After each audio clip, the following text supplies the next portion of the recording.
পক্ষীৰ কাকলিৰে মুখৰিত এখন গাঁও শিৱসাগৰ জিলাৰ ঐতিহাসিক দিখৌমুখৰ ধনেখোৱা গাঁৱত এতিয়া শামুক ভঙা চৰাই যি কলনী সেই কলনী দেখিবলৈ পোৱা গৈছে আৰু বিগত ২০-৩০ বছৰ ধৰি এই অঞ্চলটোত এই শামুক ভঙা চৰাইবিধে তেওঁলোকে ইয়াত বসতি স্থাপন কৰি আহিছে আৰু বছৰটোৰ ৮ মাহে এই ধনেখোৱা গাঁৱত ইয়াৰ যি শামুক ভঙা চৰাই সেই শামুক ভঙা চৰাইবিধে ইয়াত বাসস্থান সাজি আহিছে আৰু মই পোনে পোনে সেই সামগ্ৰিক পৰিৱেশটো দেখুৱাইছোঁ। ইয়াত যি শামুক ভঙা চৰাই যি কাকলি সেই কাকলি ইতিমধ্যে আমি শুনুৱাইছোঁ NK TV দৰ্শকসকলক আৰু এই অঞ্চলটোত এই যি ধনেখোৱা গাঁও আছে ধনেখোৱা গাঁওখন যি অঞ্চলটোৰ যিখিনি ৰাইজ সেই ৰাইজখিনি প্ৰকৃতিপ্ৰেমী আৰু সেই প্ৰকৃতিপ্ৰেমীৰ কাৰণে ইয়াত দেখা পোৱা গৈছে শামুক ভঙা চৰাইবিধে ইয়াত তেওঁলোকে নিৰাপদে বসতি স্থাপন কৰি আহিছে বিগত ২০-৩০ বছৰ ধৰি আৰু শামুক ভঙা চৰাই যি বসতি সেই বসতিৰ কাৰণে এই অঞ্চলটো ইতিমধ্যে বিখ্যাত হৈ পৰিছে আৰু স্থানীয় লোকসকলে ইয়াত কোনো ধৰণৰ এই শামুক ভঙা চৰাইবিধ তেওঁলোকে নিধন কৰিবলৈ নিদিয়ে, কোনো দুষ্কৃতিকাৰী কবলত পৰিবলৈ নিদিয়ে, বৰঞ্চ নিজৰ পুত্ৰ সন্তানৰ দৰে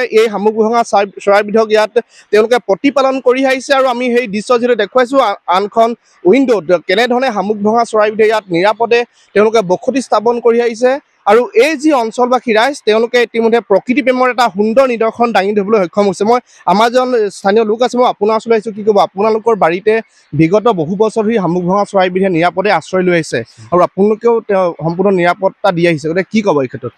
এতিয়া কি হ'ল ধৰক আজি 15-20 বছৰ আমাৰ ইয়াত আছে, আমাৰ একদম পৰিয়ালৰ লগতে হৈ গ'ল। তেওঁলোক ধৰক প্ৰথম অৱস্থাত ইয়াত নাছিলে, আমাৰ এখন মুখৰ আগত দিখৌ নদী আছে, দিখৌ নদী সিটো পাই আছিল, তাত অলপ দুষ্কৃতিকাৰী আমনি কৰাত চৰাইখিনিও ইয়ালৈ গুচি আহিলে, পাৰলৈ মানুহৰ সংগলৈ গুচি আহিলে। এতিয়া ধৰক এতিয়া ঠিকেই আছে, এতিয়া তেনেকৈ আমনি নকৰে। প্ৰথম অৱস্থাত ইয়াতো কৰিছিলে, কিন্তু ধৰক আমাৰ যুৱ সংঘ আছে গাঁৱৰ মুক্তিকামী সংঘ বুলি কয়, সেয়ে আমি ৰক্ষণাবেক্ষণ দিয়াত সেইখিনি এতিয়া নিৰাপদে ইয়াত আছে। কি গছত আছে? আপোনাৰ চটিয়না গছত আছে, ডিমৌ গছত আছে, কদম গছত আছে, আম গছত আছে, তামোল গছতো লৈছে। তামোল গছত ধৰক এহালে লয়, তেনেকৈ প্ৰায় সকলো গছতে বাঁহ হয়। কিমান মান আছে ইয়াত? মিনিমাম আপোনাৰ 3000 ওপৰত আছে, 3-4 হাজাৰ মান আছে। আৰু কেতিয়া আহে শামুক ভঙাবিধ ইয়ালৈ কেতিয়া আহে? আপোনাৰ ধৰক এপ্ৰিল-মে মানত আহে আৰু লাষ্ট নৱেম্বৰ-ডিচেম্বৰ মানত তেওঁলোক গুচি যায়।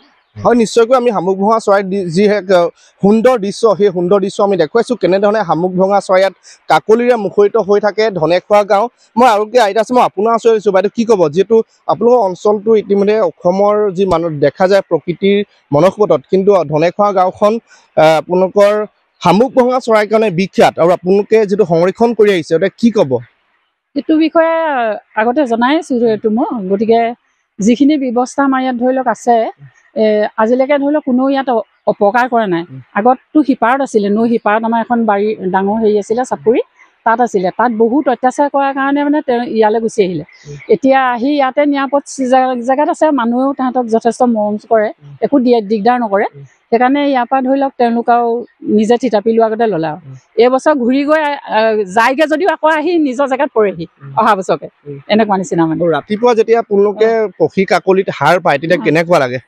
পুৰা চাউণ্ড ৰাতিও আহি থাকে, এইটো ৰাতিপুৱা বুলি নহয়, এইটো চাউণ্ড আমাৰ দিয়ে থাকে, এইটো থাকে একদম ৰাতিও থাকিব দিনতো থাকিব, একেটাই। এতিয়া মাতিছে যেনেকে নহয় মাতি আছে, সেই তেনেকে মাতি থাকে। কোনো ইয়াত দুষ্কৃতিকাৰী ক'ব নাই, আজিলৈকে আমি দেখা নাই। তেওঁলোক য'ত দিগদাৰ কৰিব তাত নাযায়ও, সেইকাৰণে মানুহৰ তাত হেৰিয়ালৈ গুচি আহে। হয়, নিশ্চয়কৈ আমি বাইদেউ কি বাইকখন লৈ আৰু কি আইতা আছে, মই আইতা ওচৰলৈ যাম। কি ক'ব যিটো আপোনালোকৰ বাৰীতে আছে এই শামুক ভঙা চৰাইখিনি, কেনেকুৱা লাগে?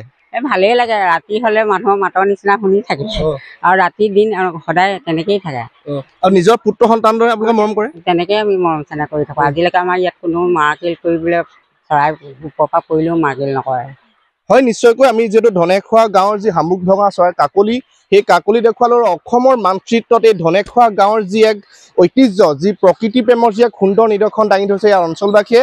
আমি আৰু সেই দৃশ্য আমি দেখুৱাইছোঁ যিহেতু অনখন উইণ্ডোত কেনেধৰণে এই শামুক ভঙা চৰাইৰ কাকলি আৰু শামুক ভঙা চৰাই কেনেদৰে ইয়াত বাঁহ সাজি আছে সেই দৃশ্য দেখুৱাইছোঁ আৰু এনেধৰণে দেখিবলৈ পোৱা গৈছে দিখৌমুখৰ ধনেখোৱা গাঁৱত শামুক ভঙা চৰাইৰ যি পক্ষী যি কাকলি, সেই কাকলিত মুখৰিত হৈ থকা দেখিবলৈ পোৱা গৈছে।